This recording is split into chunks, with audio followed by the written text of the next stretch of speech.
As you're about to see, it is more vital than ever that alternative media and journalists battle the cacophony of propaganda and fake news peddled by our government and their corporate media lackeys. And it is more vital than ever to support such efforts. To help keep this alternative, activist, and independent show alive, visit patreon.com/actout. This week, war is peace, freedom is slavery, ignorance is strength, and it's still Russia's fault. We're diving into the law passed under cover of Christmas that essentially establishes an Orwellian Ministry of Truth. Next up, yes, bees are dying, and yes, that doesn't bode well for those of us who enjoy food, but here's something that you can do about it. And finally, by the dawn's early light, wake up. From tweets to marching in the streets, this is Act Out.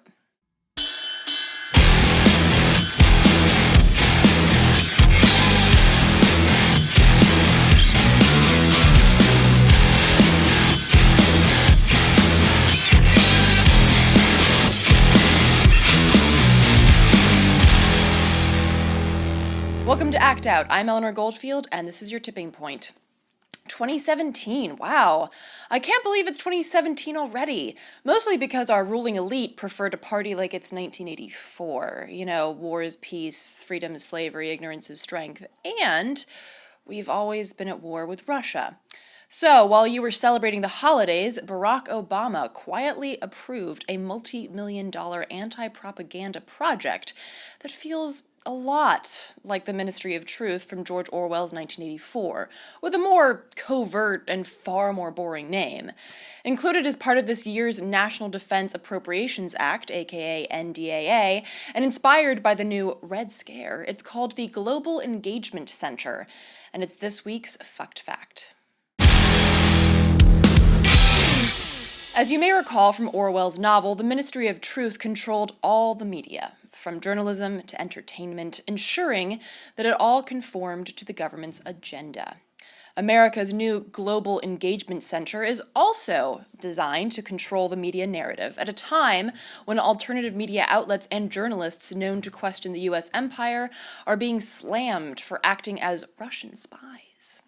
Signed into law on December 23rd, the creation of the Global Engagement Center is part of the Countering Disinformation and Propaganda Act, originally introduced as a separate bill in March by Republican Senator Rob Portman and Democrat Chris Murphy. Luckily for Portman and Murphy, their little pet bill made it into the NDAA and into law just before Santa came to town. And the timing of this is, of course, no accident. I mean, who's going to protest a $619 billion military budget or some benignly worded legislation against thought criminals 2 fucking days before Christmas? Not only that, but this year's corruption covert op had the added benefit of falling on a lame duck year, when legislators can really relax, comforted by the knowledge that they're either on their way out or have won yet another chance to fuck people and planet over for the sake of private profit. Yeah, that's on us for voting them. That's a different story. Of course, even if it's not a lame duck year, the legislators feel pretty confident that we won't raise any eyebrows, much less any hell, on their account because we're too busy beating the shit out of each other for a new TV. Because, Jesus. Again, that's on us. Another example, nary a year ago on December 18th, 2015, Congress shoved a ruling on the export of crude oil into a government spending bill, lifting a 40-year ban on the practice. Or indeed, the NDAA itself, which was signed by Obama on New Year's fucking Eve 2011. Because nothing says festive new beginnings like passing a bill that allows a president to indefinitely militarily detain any one of us without due cause or trial. So I imagine the champagne flowed this past December 23rd as well, when Obama and friends' latest pet project made the lame duck cut. So, let's take a look at this pet project, shall we? What does the Engagement Center actually do? Well, according to the law, it's designed to, quote, recognize, understand, expose, and counter foreign state and non-state propaganda and disinformation efforts aimed at undermining United States national security interests. Or, as journalist Rick Sterling put it last week, it sets aside $160 million to combat any propaganda that challenges official Washington's version of reality. Sieg Heil America. The law will bring together multiple government agencies to create the center, supposedly with the purpose of tracking foreign propaganda and creating a counter-narrative that instead promotes American interests. So, tracking foreign propaganda and promoting American interests. I mean, that doesn't sound like the suppression of free speech, does it? I mean, it must not, because apparently Washington promises that the act is all about those evil Russians and other meddling foreign governments, not at all about suppressing alternative voices at home.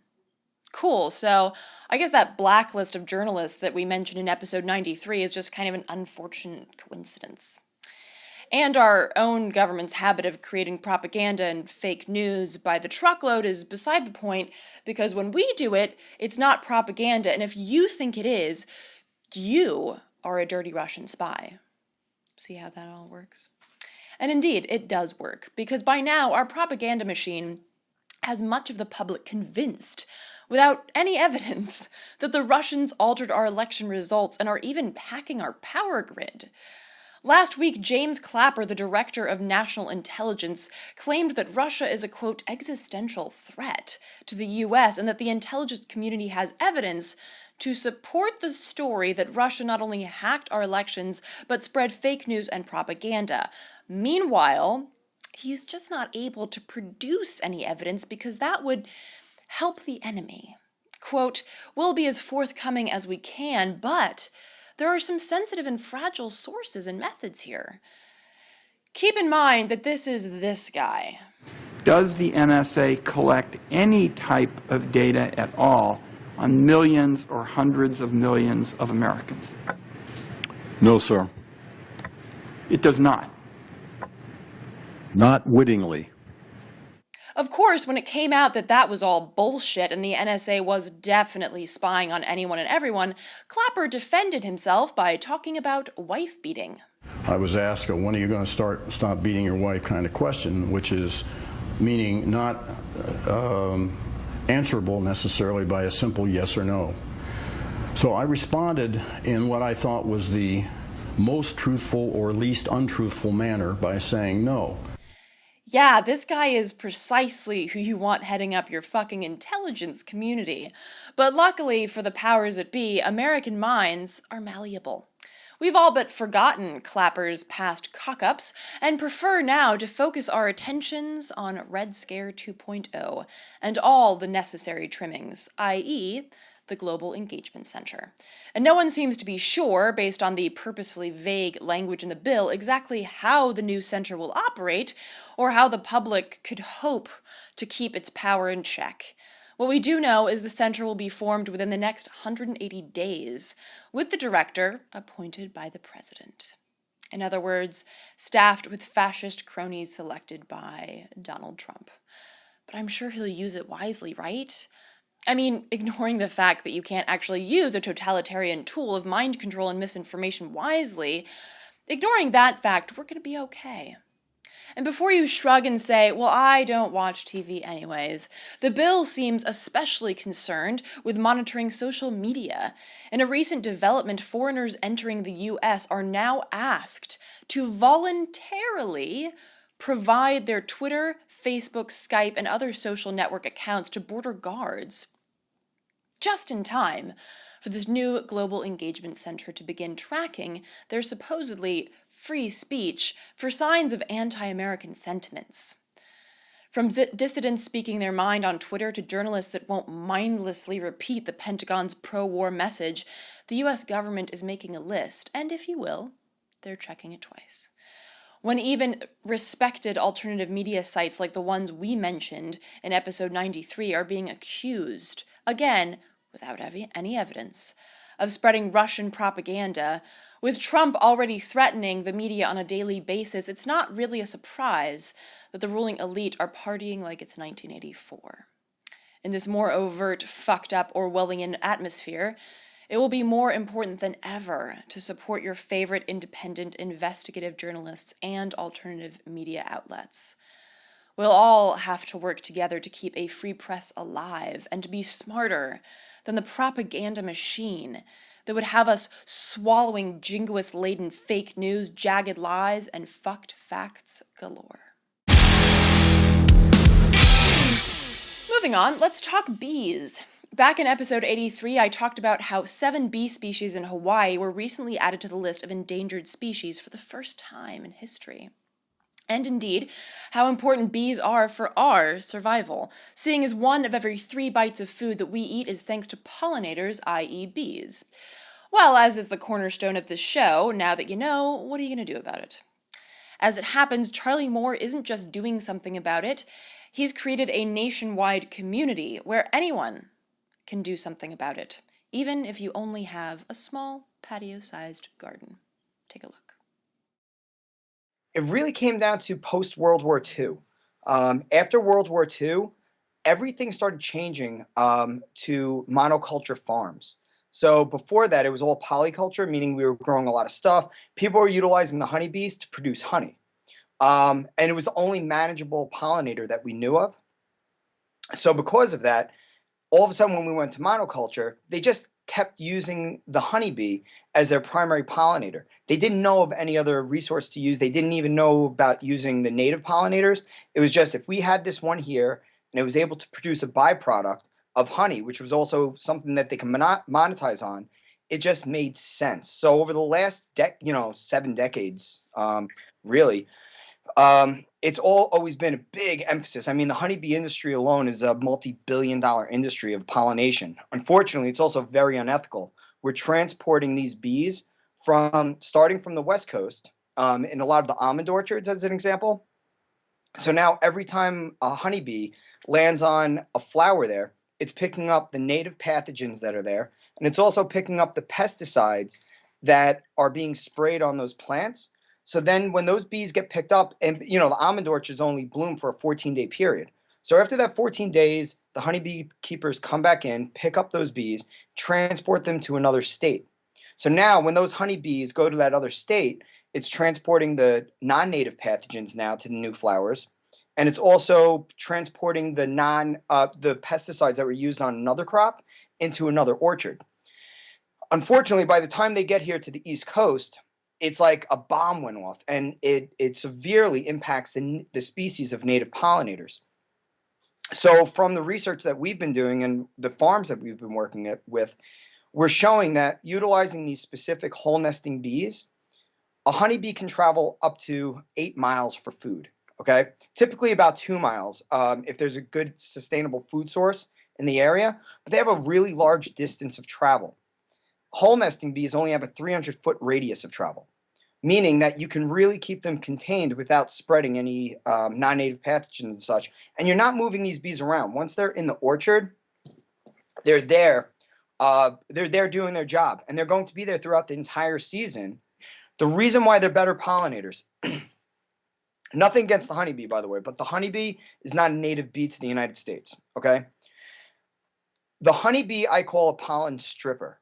Okay, its role is to ensure the success and thrive of the hive, not the individual. So a lot of times the honeybees won't even travel to other trees because they go to that one tree, strip as much pollen off of it, wet stack the pollen, meaning that they're using their saliva to pack the pollen extremely tight on the pollen packs on its legs. So even if it does land on another tree, it may not drop pollen off because it's stuck on it. And then when it comes back, it strips, drops the pollen off, and it keeps going back and forth collecting the pollen for the hive. A solitary bee is a very hairy bee. It doesn't have a pollen pack collector. It literally lands in a flower like a bomb. Think about a Mack truck blasting into a 2-ton thing of seeds. Okay, it's going to go everywhere. So when the mason bee lands inside of the flower, all the pollen gets stuck to it. And then it's just going to go to the next flower, and then the next flower, and it's constantly dropping pollen, picking pollen up, until it gets so overloaded with pollen, then it goes back to its hole, drops the pollen off, lays its cell. For the cell, when it turns into the cocoon, it has a food source in there. So it's really providing a future food source for the new bees, but it's indiscriminate about collecting pollen. It's going to go everywhere, where a honeybee is specifically told to go where it goes. So talk about that, because you mentioned that, the honeybees get transported across the entire country, and so they pick up pathogens here and there, they pick up pesticides here and there. So using the solitary bee, would that also help not only with bee die-off, but also with the spread of pathogens? Oh, big time, big time. It's Where do I start with this one? um, so first off, what we do is we farm our bees in every single state. So if we're sending bees out to, say, an orchard in Ohio, they're getting bees from Ohio, so they're somewhat already acclimated to that area. So by doing this and keeping the native bees really within the food growing area, it's helping, especially with organic farms. It's reducing the impact of the spread of pathogens. It's increasing the population of the bees, because as the bees become more acclimated to that specific microenvironment, genetically, they're just going to keep getting better and better and stronger to that environment and more successful, increasing the population of the native bees. The spring bees, the mason bees, about 20 to 30% will always disperse out from the hole and spread out, which is nice because now you're creating a micro radius zone to increase the population that is going to disperse out from that area. The summer bees, the leaf cutters, we see a 40 to 50% dispersal rate, meaning that they're going to go off and create new zones. So every year, these little zones are going to keep just getting bigger and bigger and expanding larger. And that's why we get the backyard gardener involved. While the backyard gardener raising their bees, by about year 2 or 3, when they first start raising them, they're going to start seeing an excess of cocoons that can be sufficient for their home. So as an example, all right, like this house here, this is a spring bee nest, and this is a summer bee. The difference is the size of the holes, 8 millimeter, 6 millimeter. This house can house about 50, with this actual nesting, 50 spring bees and about 100 summer bees. Now, by about year 3, you might have 200 spring cocoons. Well, what do you do with those cocoons? Well, you can either increase the nesting inside the house because you really like them.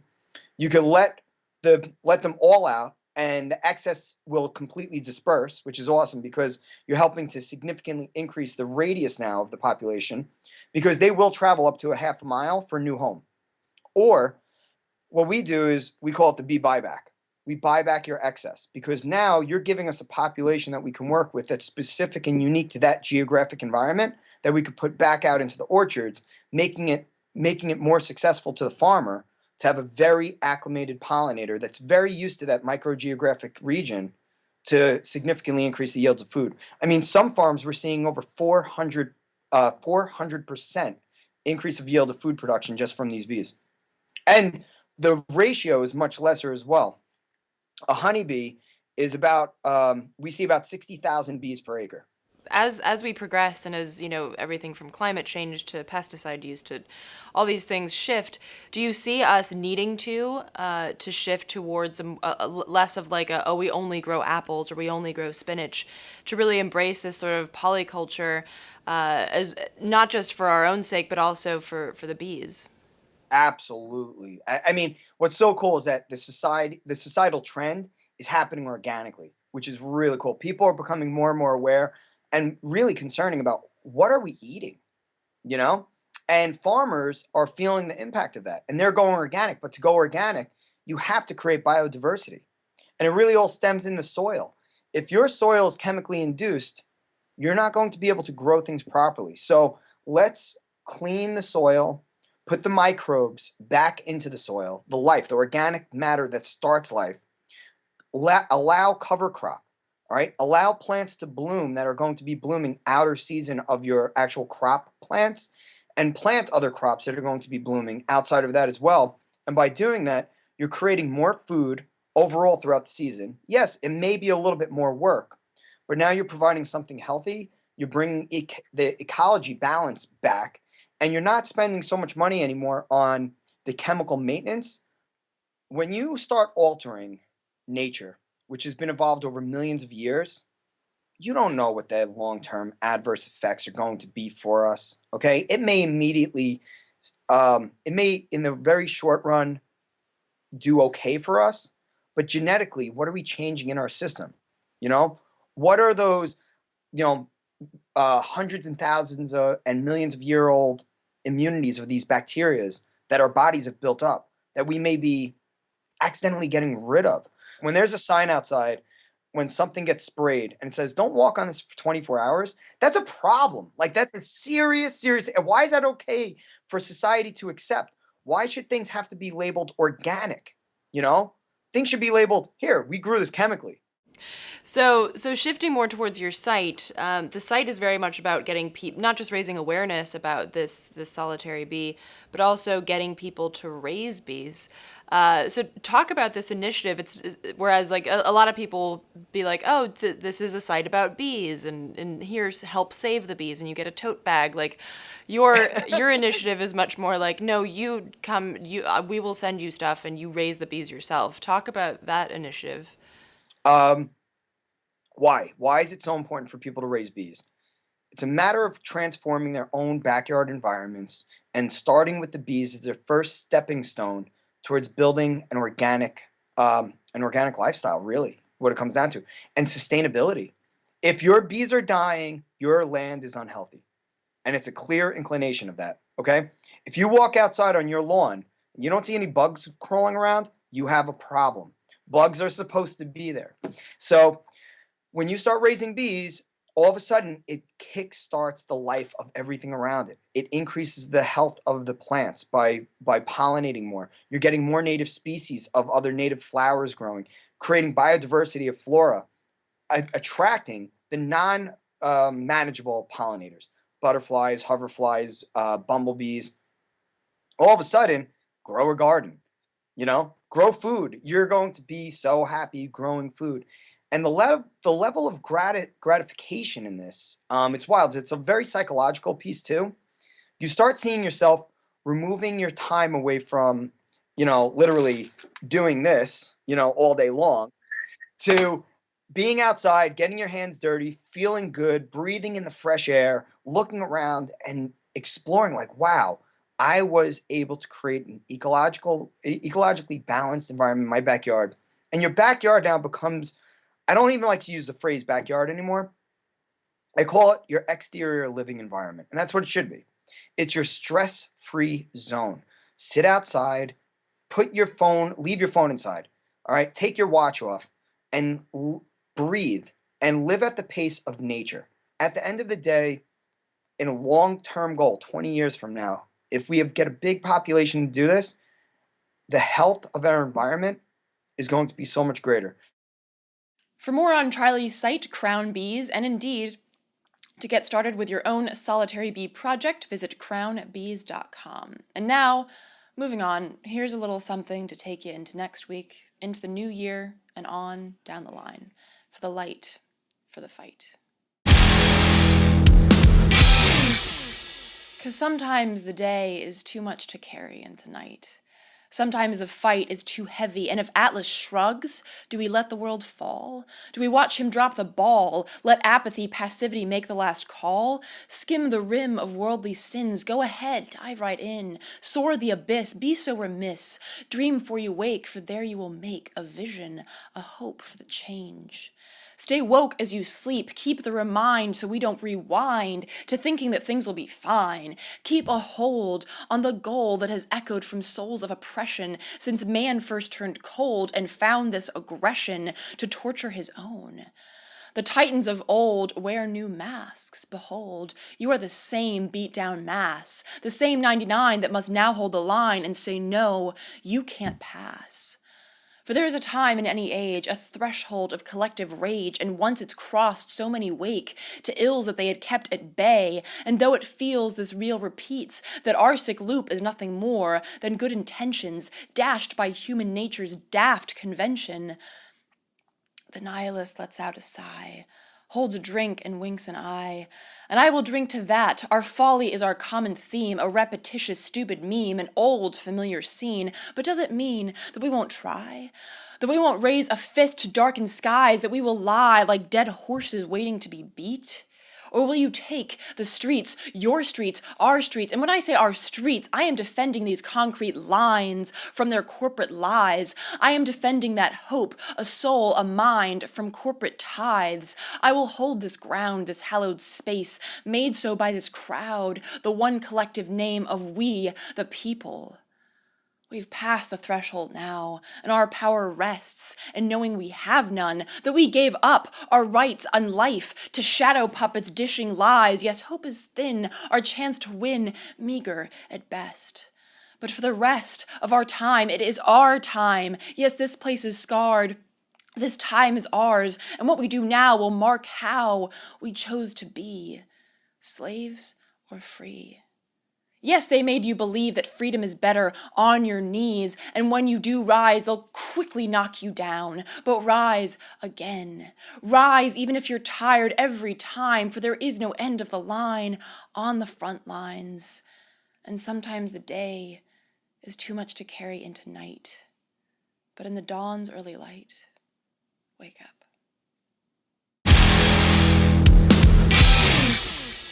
And finally today, before we wrap up, now that spoken word hopefully got you jacked up, a quick shout out to any revolutionaries who might be in Florida this weekend. Activists will be setting up camp at Suwannee River State Park in Live Oak, Florida, in order to stand up against the Sabal Trail pipeline, a 700-mile pipeline that started construction in the second half of 2016 and, much like DAPL, plans to cross rivers and wetlands threatening both people and planet, including the Floridan aquifer, which, as I mentioned in episode 92, is one of the largest freshwater aquifers in the world, supplying drinking water to nearly 10 million people and stretching across 82,000 square miles beneath Florida, parts of Alabama, Georgia, and South Carolina. So if you're in the area and want to raise a fist against the corporatocracy and environmental destruction, join the fight against the Sabal Trail pipeline. You can find more information, including a schedule for the weekend, at sabaltrailresistance.wordpress.com, or just follow the link that we posted yesterday on our Facebook page. And with that, we will wrap up this week's Dose of Dissent. Thank you so much for watching. Please spread and share this with all of your friends, foes, and people you don't know. And be sure to tune in next week as we give you the rundown on events happening here in DC during the inauguration. In the meantime, check out the last slide to see all the sites mentioned in this week's show, and be sure to follow us on Twitter, Facebook, and subscribe on YouTube. From the Devil's Den, good night and act out. And real quick, to keep independent, non-corporatized media like this show going, donate at Occupy.com/donate. If you'd like to donate directly to Act Out, visit Patreon.com/actout.